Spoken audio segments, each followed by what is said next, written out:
오늘 우리에게 주신 하나님 말씀은 이사야 7장 10절에서 16절까지 말씀입니다. 한 목소리로 읽겠습니다. 여호와께서 또 아하스에게 말씀하여 이르시되 너는 내 하나님 여호와께 한 징조를 구하되 깊은 데에서든지 높은 데에서든지 구하라 하시니 아하스가 이르되 나는 구하지 아니하겠나이다. 나는 여호와를 시험하지 아니하겠나이다 한지라. 이사야가 이르되 다윗의 집이여 원하건대 들을지어다. 너희가 사람을 괴롭히고서 그것을 작은 일로 여겨 또 나의 하나님을 괴롭히려 하느냐. 그러므로 주께서 친히 징조를 너희에게 주실 것이라. 보라, 처녀가 잉태하여 아들을 낳을 것이요 그 이름을 임마누엘이라 하리라. 그가 악을 버리며 선을 택할 줄 알 때가 되면 엉긴 젖과 꿀을 먹을 것이라. 대저 이 아기가 악을 버리며 선을 택할 줄 알기 전에 내가 미워하는 두 왕의 땅이 황폐하게 되리라. 아멘. 오늘 본문이 이사야 7장 10절부터 16절까지 말씀인데요. 이 중에 14절에 보시면 굉장히 중요한 말씀 들어가 있죠. 그러므로 주께서 친히 징조를 너희에게 주실 것이라. 보라, 처녀가 잉태하여 아들을 낳을 것이요 그 이름을 임마누엘이라 하리라. 처녀가 아이를 낳을 거다 이렇게 말씀을 합니다. 그리고 마태복음 1장에서는 이 일이 실제로 이루어진 걸 우리가 보게 됩니다. 마태복음 1장 23절에 보시면 이렇게 말씀합니다. 보라, 처녀가 잉태하여 아들을 낳을 것이요 그의 이름은 임마누엘이라 하리라 하셨으니 이를 번역한 즉 하나님이 우리와 함께 계시다 함이라. 이사야 7장 14절 말씀을 마태복음에서 그대로 인용하고 있죠. 그래서 오늘 본문 말씀이 이사야 7장에 있는 이 말씀이 예수님에게서 실제로 이루어졌다는 것을 알게 합니다. 처녀가 아이를 낳을 것이다. 있을 수 없는 일이죠. 있을 수 없는 일을 말합니다. 남자를 알지 못하는 처녀, 즉 동정녀가 아이를 낳을 수는 없는 일이니까 말입니다. 여기에 딜레마가 있습니다. 있을 수 없는 일을 말씀하기 때문에 예수님의 동정녀 탄생은 예수님이 오신 때로부터 2000년이 지난 지금까지도 기독교를 반대하는 사람들의 비난의 재료가 되어 있죠. 심지어 예수님을 믿는다고 하는 기독교 신자들 중에서도 이 동정녀 탄생을 믿지 않거나 또는 이 사실을 믿는 것에 좀 유보적인 태도를 가지는 그런 사람들도 없지 않습니다. 처녀가 아기를 낳았다 그러면은 사람들의 웃음거리가 되기도 하는 그런 부담이 있고요. 또 자기 자신이 가만히 생각을 해봐도 이거 좀 무리가 있는 주장이다 이런 생각이 들기도 하기 때문이고 또 그 사실을 믿지 않는다고 해서 그러니까 처녀가 아이를 낳은 사실을 믿지 않는다고 해서 예수님을 믿지 않는다는 것은 아니지 않냐 이런 생각도 하기 때문에 그렇습니다. 이런 생각들 하는 분들 있지 않습니까? 더 이성적인 분들은 이런 말씀도 합니다. 우리 성경에 14절에 처녀라고 번역되어 있는 이 말에 원래 히브리어 단어가 알마라는 단어인데 이 알마라는 단어가 처녀로도 번역이 되지만 젊은 여자를 뜻하기도 한다. 그렇기 때문에 이걸 굳이 처녀라고 번역을 해야지 될 필요가 뭐가 있느냐. 젊은 여자를 뜻한다는 말이 틀린 말은 아닙니다. 이 단어가 두 가지 뜻을 다 가지고 있긴 합니다. 그래서 이 말이 틀린 말은 아닌데요. 그렇지만 본문 14절에 있는 이 말씀은 분명히 처녀가 맞습니다. 젊은 여자가 아닙니다. 처녀가 맞습니다.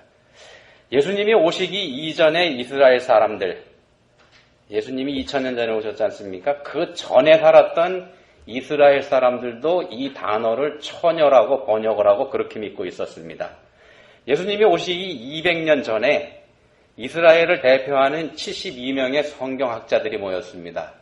각 지파에서 6명의 대표 학자들이 모여서 72명을 구성을 하는데 이 사람들이 모여서 구약 성경을 그 당시 세계 공용어인 헬라어로 번역을 했습니다. 이걸 70인역 성경 이렇게 얘기를 합니다. 왜 그런 일을 했는가 하면은 유대인들이 세계 각지, 이스라엘 사람들이 세계 각지에 흩어져 살다 보니까 히브리 말을 못하는 유대인들이, 이스라엘 사람들이 많이 생겼습니다.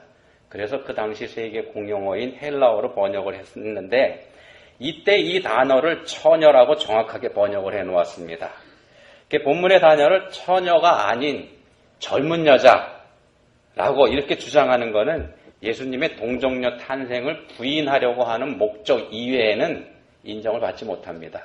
설득력이 없습니다. 우리 기독교 교리 중에서 핵심적인 거 여러 가지 있죠. 그 중에 예수님의 십자가 죽음, 또 부활, 승천, 재림 이런 걸 우리가 꼽을 수 있는데 그 중에 이 예수님의 동정녀 탄생 이 사실도 핵심적인 교리에 포함이 됩니다. 예수님이 우리들처럼 죄를 가지고 태어난 분이라면 우리의 죄를 대속하는 구세주로서의 자격이 예수님께 없기 때문에 그렇게 됩니다. 예수님 자신도 자신의 원죄를 가지고 태어났다 그러면은 그렇다고 하면은 그런 사람이 어떻게 다른 사람의 원죄를 대신 맡을 수 있겠느냐? 이런 논리가 성립되지 않습니까? 오늘 본문 말씀 상황도 우리 인간들의 이성 이거하고 하나님의 초월적인 능력 이 두 가지가 대치되고 부닥치는 것 그걸 오늘 본문에서도 우리가 볼 수 있습니다. 믿음을 요구하시는 하나님 그리고 눈으로 보이지 않는 걸 믿기를 거부하는 아하스 왕의 모습 이 두 모습이 본문에 들어가 있다는 말씀입니다. 여러분들 오늘 말씀 한번 들으시면서 우리 인간들의 이성을 넘어서는 하나님의 능력 이거 인정해 보시기 바랍니다. 그리고 우리에게 오셔서 우리들과 늘 함께 하시는 임마누엘의 하나님 여러분 분명하게 믿으시기를 바랍니다. 본문에 아하스라는 사람이 등장을 하는데요. 이 사람은 다윗의 후손입니다. 예루살렘을 수도로 하고 있는 유대 나라의 왕입니다. 이스라엘 나라가 남과 북으로 분단돼서 200년이 지난 그런 시점입니다. 본문의 상황이요. 북쪽의 이스라엘 나라는 점점 하나님을 멀리 떠나갔습니다. 북쪽은 그랬습니다. 그리고 그런 나라가 되다 보니까는 여러 차례의 쿠데타가 일어나서 인위적인 정권 교체도 여러 차례 겪는 그런 상황을 북쪽 이스라엘 나라는 겪어왔습니다. 북쪽의 왕들은 하나같이 하나님을 바르게 섬기지 않은 악을 행한 왕 이렇게 성경에 기록이 됩니다. 남쪽에 있는 유다 나라 다윗의 직계 자손들이 다스리는 유대 나라 여기의 왕들 중에는 하나님을 잘 믿는 사람도 있었고 그렇지 않은 사람도 있었습니다. 두 가지 부류의 왕들이 섞여 있었는데 본문에 등장하는 아하스라는 왕은 대표적인 믿지 않는 왕입니다. 성경의 표현으로는 악을 행한 왕 이런 사람입니다. 하나님보다는 다른 신을 더 믿은 사람입니다. 본문은 주전 734년 예수님 오시기 전에 기원전 734년에 있었던 일입니다. 이때 북쪽에 있는 이스라엘 나라의 왕은 르말리아의 아들 베가라는 사람입니다. 그리고 그 이스라엘보다 더 북쪽에 있는 나라가 아람이라는 나라인데 지금의 시리아쯤 됩니다. 그 나라의 왕은 르신이라는 사람이 왕으로 있었습니다. 그래서 이 이스라엘의 왕 베가하고 아람의 왕 르신 이 두 사람이 동맹을 맺습니다. 동맹의 목적은 아람 나라보다 더 북쪽에 있는 아스루라고 하는 나라, 이 나라를 대항하기 위해서입니다. 장차 대제국으로 이 아스루가 성장을 하게 됩니다만 이 당시에는 아직 이제 막 등장해서 아스루가 힘을 키워가는 그런 상황에 있었습니다. 그러면서 주변 나라들에게 영향력을 행사하던 시기였고 아람 나라와 이스라엘 나라도 그 영향을 받았습니다. 물론 그보다 남쪽에 있는 유다 나라에도 이 아스루의 영향력이 미치기 시작을 합니다. 이런 때입니다. 이런 때에 아스루에게 굴복하지 않으려는 게 두 나라의 동맹의 목적입니다. 둘이 힘을 합쳐서 아스루에 대항을 하려는 겁니다. 이렇게 두 나라가 동맹을 맺고서 유다 나라에 바로 남쪽에 있는 유다 나라의 아하스 왕에게도 자신들의 동맹에 가담할 것을 이 두 사람이 요구합니다. 근데 이 아하스가 이 제안을 거절합니다. 거절하고 오히려 아스루 나라하고 손을 잡습니다. 이렇게 되면은 두 나라의 동맹하고는 적대 관계가 되지 않습니까? 그러면은 이렇게 되니까 동맹을 제안했던 이스라엘 나라하고 아람 나라 이 두 나라가 유다를 어떻게 하겠습니까? 가만히 둘 리 없지 않습니까? 오늘 우리가 살펴보는 본문 말씀이 이사야 7장 10절부터 16절까지 말씀인데 그 이사야 7장의 1절이 이렇게 시작합니다. 우시야의 손자여 요담의 아들인 유다의 아하스 왕 때에 아람의 르신 왕과 르말리아의 아들 이스라엘의 베가 왕이 올라와서 예루살렘을 쳤으나 능히 이기지 못하니라. 이스라엘과 아람의 연합군이 예루살렘을 공격해 왔습니다. 그 목적은 뭐냐 하면은 자신들하고 동맹 맺기를 거절한 이 아하스를 왕자리에서 쫓아내고 자신들의 말을 잘 듣는 사람을 대신 왕으로 세우려는 게 목적입니다. 이렇게 되니까 아하스가 이제 걱정도 되고 겁이 나죠. 연합군이 쳐들어오니까는요. 아하스가 사람을 아수르로 보내서 지원을 요청합니다. 군대를 보내달라고 합니다. 이때 하나님께서 이사야 선지자를 통해서 이사야 선지자를 아하스에게 보내십니다. 오늘 본문 말씀이 그때 이사야 선지자가 아하스에게 한 말 중에 포함되어 있는 내용입니다. 하나님께서 이사야 선지자를 통해서 아하스 왕에게 이렇게 말씀하십니다. 7장 4절입니다. 그에게 이르기를 너는 삼가며 조용하라. 르신과 아람과 르말리아의 아들이 심히 노할지라도 이들은 연기나는 두 부지깽이 그루터기에 불과하니 두려워하지 말며 낙심하지 말라. 연합군이 쳐들어온다고 해도 걱정하지 말라. 하나님께서 지켜주실 거다. 이 말씀하시는 겁니다. 이들은 연기나는 두 부지깽이 그루터기에 불과하다 이렇게 말씀합니다. 부지깽이에 불이 붙었다고 해도 그 불 오래가는 거 아니지 않습니까? 곧 꺼질 거고 아무 힘도 쓰질 못할 거라는 거, 그 말씀을 여기서 하고 계시는 겁니다. 하나님께서 이런 말씀을 아하스 왕에게 주셨습니다. 걱정하지 말아라. 자, 하나님께서 지켜주신다고 하셨습니다. 그러니 걱정하지 말라고 하십니다. 아수르 나라의 지원군 요청하러 사람을 보낼 필요 없다. 보내지 말라. 이 말씀입니다. 그러면 이제 아하스 왕이 어떻게 해야 될까요? 아하스 왕이 하나님께서 그 말씀 주셨으면 어떻게 해야 되겠습니까? 여러분들이 만약 이 지금 아하스의 입장이었다면 이럴 때 여러분들 어떻게 하시겠습니까? 하나님 말씀이라고는 합니다. 이사야 선지자가 와서 하나님이 이렇게 말씀하셨다 이렇게 말씀하긴 하는데 무슨 근거로 어떻게 믿고 그 말에 우리 나라의 운명을 맡길 수 있겠냐? 이런 반응이 한 가지 있습니다. 이렇게 반응할 수가 있습니다. 그래서 생각하고 있던 대로 강력한 군대를 가진 아수르 나라의 지원을 요청하는 게 현실적으로 지혜로운 방법이다. 이렇게 판단하는 방법이 하나 있습니다. 아하스 왕이. 그리고 또 하나 다른 판단은요.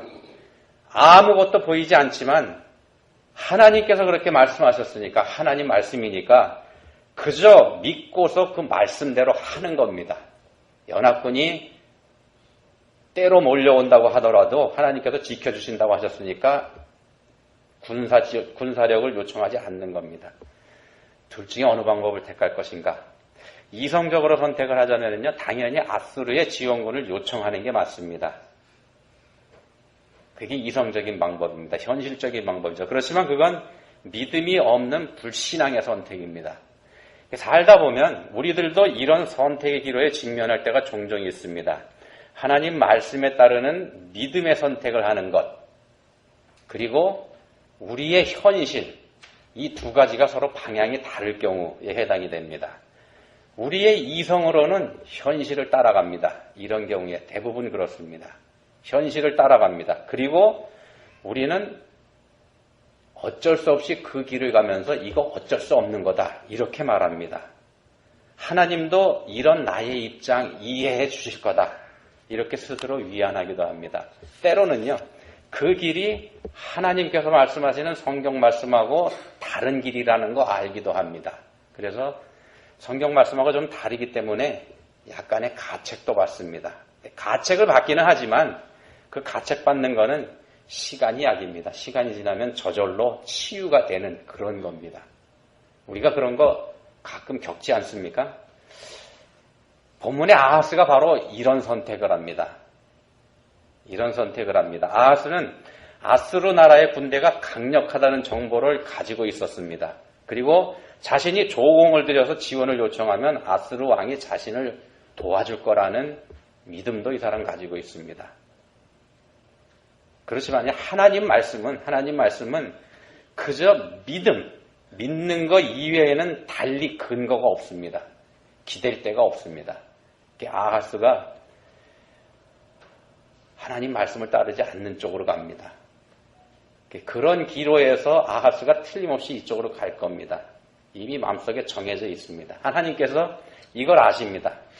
아하스의 이런 마음을 아시는 하나님께서 믿지 못하겠거든 어떤 증거든지 한번 증거를 나한테 요구해봐라. 이렇게 제안을 하십니다. 하늘에서 보이는 징조도 좋고 땅에서 나타나는 것도 좋으니까 뭐가 됐든지 네가 한번 선택해봐라. 네가 선택해서 얘기하면 내가 선택한 그대로 내가 증거를 보여줄게. 하나님께서 이런 제안을 하십니다. 이쯤 되면 여러분 같으면 어떻게 하시겠습니까? 마음속에 아스루로 가려고 하긴 하지만 하나님께서 이 정도로 제안을 하고 나오십니다. 요즘 시체말로 백지수표를 내놓으신 겁니다. 어떤 증거 여러분 요구하시겠습니까? 우리는 하나님의 말씀을 액면 그대로 받아들이기 어려울 때 또는 우리의 입장이 아주 어려워서 하나님께서 함께 하신다는 확신이 우리에게 필요할 때 하나님께서 우리에게 증거를 보여주면 좋겠다. 이런 생각 종종 하게 됩니다. 그러지 않습니까? 그래서 가끔은 성경에 나오는 기드온이 양털을 가지고 하나님을 시험했던 것처럼 우리도 한번 그렇게 해보고 싶은 유혹 이런 거 받지 않습니까? 근데 하나님께서 이런 대단한 제안을 하십니다. 하늘의 징조, 땅의 징조 뭐든지 한번 구해봐. 그렇지만 아하스는 징조를 구해보라는 하나님의 말씀을 정중하게 거절합니다. 정중하게 거절합니다. 아니요. 정중해 보이는 것처럼 거절합니다. 본문 12절입니다. 아하스가 이르되 나는 구하지 아니하겠나이다. 나는 여호와를 시험하지 아니하겠나이다. 하나님 시험하지 않겠다 그럽니다. 믿음이 있는 것처럼 보이죠. 신명기 6장 16절에 보시면은 너희가 마사에서 시험한 것 같이 너희 하나님 여호와를 시험하지 말고 이런 말씀이 있습니다. 하나님 시험하지 말라 그러죠. 성경에서. 이 말씀을 아하스가 지금 따르고 있는 것처럼 보입니다. 근데 아닙니다. 그거 아니고요. 아하스는 이미 아스르에게 지원을 요청하기로 결심을 단단히 했습니다. 흔들리지 않는 결심을 했습니다. 하나님 말씀 믿는 것보다 강력한 군대를 가진 아스르하고 손을 잡는 편이 여러모로 이익이라는 현실적인 판단도 했고 그런 결정을 한 자기 자신이 대견스러운 그런 상황에 있습니다. 자기 자신이 자랑스러운 그런 상황에 이 아하스가 놓여 있다는 겁니다. 이게 정중한 듯이 거절하고 있지만 사실은 하나님 말씀 믿지 못하겠다는 겁니다. 정확하게는 믿지 못하겠다는 게 아니고 믿지 않겠다는 겁니다. 우리 주변에도 믿지 못하는 게 아니라 믿지 않기로 작정한 그런 경우 우리 가끔 볼 수 있지 않습니까? 상당히 많이 있습니다. 그래서 이사야 선지자가 화를 냅니다. 화를 내면서 당신이 징조를 요구하지 않으니 하나님께서 직접 징조를 보여주실 거다. 이렇게 말합니다. 그 징조가 바로 본문 14절에 있는 말씀입니다. 그러므로 주께서 친히 징조를 너희에게 주실 것이라. 보라, 처녀가 잉태하여 아들을 낳을 것이요 그 이름을 임마누엘이라 하리라. 있을 수 없는 일이 있을 거다고 말씀을 합니다. 우리 예수님께서 동정녀의 몸을 통해서 우리에게 오셔야만 하셨던 이유가 여기에도 있습니다. 우리가 믿지 않기 때문입니다. 사람들이 믿지 않기 때문입니다. 사람들이 하나님 말씀을 믿지 않기 때문에 하나님께서는 사람들이 믿음으로만 받아들일 수 있는 방법으로 예수님을 우리에게 보내셔야만 하셨던 겁니다. 믿을 건지 믿지 않을 것인지 이 갈림길에 서 있는 사람들에게 선택을 요구하시는 겁니다. 믿음으로 받아들여서 구원의 대열에 설 것인지 아니면 믿지 않으려는 이성의 판단을 쫓아서 불신의 길을 갈 것인지 선택을 해야만 하는 입장에 사람들을 세우시는 겁니다. 사람들이 믿지 않기 때문입니다. 아하스 왕은 끝내 믿지 않기로 합니다. 끝내 하나님 요청을 거절합니다. 거절했습니다. 자, 그럼 이제 어떤 일이 벌어졌을까요? 이 아하스 왕에게. 아스루 나라가 군대를 보내줬을까요? 궁금하시죠? 보내줬습니다. 아하스가 원하는 대로 상황이 잘 전개돼 갑니다.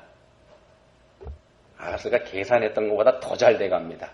열왕기하 16장 6절에 보시면 이런 말씀이 있습니다. 아스루 왕이 그 청을 듣고 곧 올라와서 다메섹을 쳐서 점령하여 그 백성을 사로잡아 기르로 옮기고 또 르신을 죽였더라. 아스루가 아하스가 요청한 대로 아람을 공격했고 아람의 왕까지 죽였습니다. 또 있습니다. 열왕기하 15장 30절에 이런 말씀이 있습니다. 우시야의 아들 요담 제20년에 엘라의 아들 호세아가 반역하여 르말야의 아들 베가를 쳐서 죽이고 대신하여 왕이 되니라. 아스루 군대가 아람 나라의 왕을 죽여버렸고 북쪽 이스라엘 왕도 구테타가 일어나서 죽었습니다.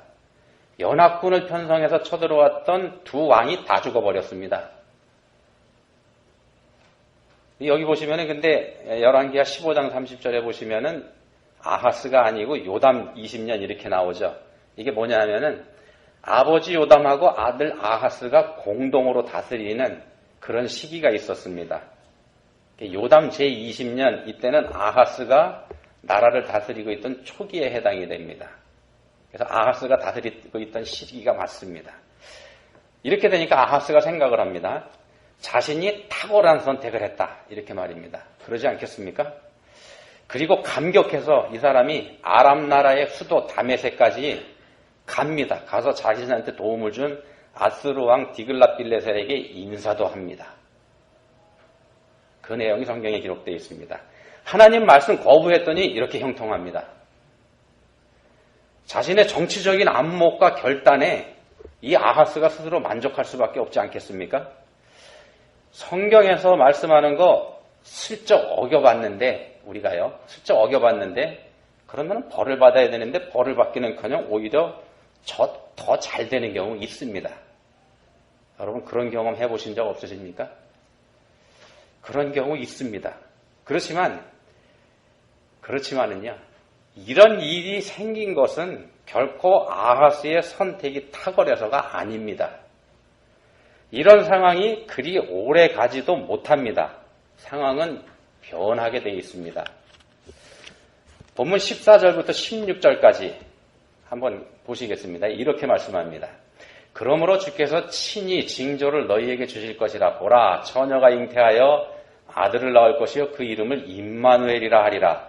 그가 악을 버리며 선을 택할 줄 알 때가 되면 엉긴 젖과 꿀을 먹을 것이라. 대저 이 아기가 악을 버리며 선을 택할 줄 알기 전에 내가 미워하는 두 왕의 땅이 황폐하게 되리라. 하나님께서 이미 말씀하셨습니다. 이 아기가 악을 버리며 선을 택할 줄 알기 전에 내가 미워하는 두 왕의 땅이 황폐하게 되리라. 여기서 말씀하는 이 아기는요, 궁극적으로는 이때로부터 700년 후에 태어나시는 예수님을 가리키는 말입니다만, 이사야 선지자가 이 예언을 할 당시를 기준으로 해서 보면은 아기가 태어나서 자라는 짧은 기간, 그 기간을 뜻합니다.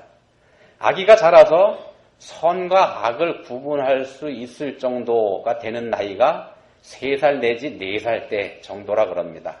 그 정도 자라면은 이거 나쁜 짓이다. 이거 안다는 겁니다. 이 예언을 한 때가 주전 734년이다. 제가 이런 말씀 드렸습니다. 734년인데 앞에서 말씀드린 두 왕이 죽은 시기, 그때가 언제냐면은 주전 732년, 731년에 일어난 일입니다. 역사적인 사실입니다. 불과 3년이 되기 전에 이사야의 예언이 현실로 일어났다는 말씀입니다. 아하스의 탁월한 정치적인 안목이 이런 결과를 가져온 거 아니라는 말씀 지금 드리고 있습니다. 오히려 그가 불러들였던 아스루 군대를 불러왔지 않습니까? 이 아스루 군대가 자신의 아들인 히스기야가 다스리고 있을 때 예루살렘을 공격해 들어옵니다. 그래서 유다 나라가 풍전등화, 이제 곧 망할 입장까지 갑니다. 유다 나라가 멸망 직전까지 갔었는데 하나님께서 개입하셔서 겨우 나라가 유지가 되는 그런 상황을 맞게 됩니다.